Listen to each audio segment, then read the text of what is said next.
Morning emotions ran high in the Vigo County Juvenile Court. It's because 16-year-old Bryce Switzer-Couthen received his sentence in the case of the car accident that took the life of 17-year-old Jenna Pirelli back in February. Nicole Christine attended the open hearing today and heard from people from both sides of the courtroom. She joins us now with what they had to say. This was emotions ran high, didn't they? Absolutely. There weren't many dry eyes in the courtroom. I know mine weren't, but it was definitely a cause for some emotion. Loved ones of Jenna Pirelli spoke, sharing their grief and remembering the, quote, promise of a beautiful young woman who now lives on in their hearts only as a memory. You can't replace a child ever. I don't know how anybody can deal with that.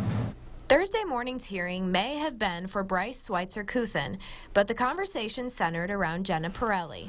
A family friend, a cousin, and a mother dealing with her own healing process due to the February crash all spoke about the loss of the 17-year-old girl. Very heart-wrenching. I mean, we have a job to do, but still you feel the pain that's felt by others. That job for Vigo County Prosecutor Terry Modisett was to work with the Pirelli family and ultimately have them agree to a plea agreement brought forth by Switzer-Couthen's attorney, upon which the defendant would admit to a count of reckless homicide and a count of criminal recklessness in the wreck that killed Pirelli. As part of his admission, the parties agreed to a sentence of 300 days at the Indiana Department of Correction, followed by probation until the age of 19. Additionally, his driving privileges are suspended for 4 years.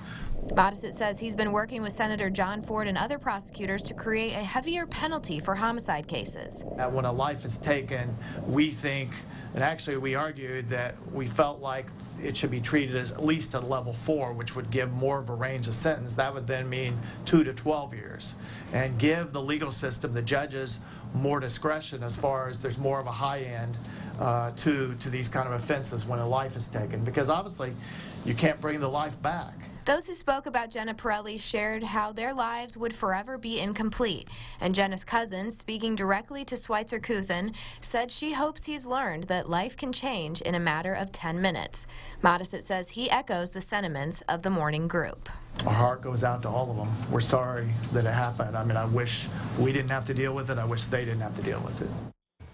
In addition to the other terms of his sentencing, Switzer-Couthen is under a no-contact order with the Pirelli family. I understand the prosecutor's office tried to get this into adult court. Is that right? Yes, they did. Modisett says the office filed for waiver to adult court. That was denied, and then they appealed it. But then ultimately, the Pirelli family wished to bring closure to the tragedy. They didn't want to have to go through the emotion of the trial. So that is how they moved forward on the case in juvenile court and came up with this plea agreement. All right. Thank you, Nicole.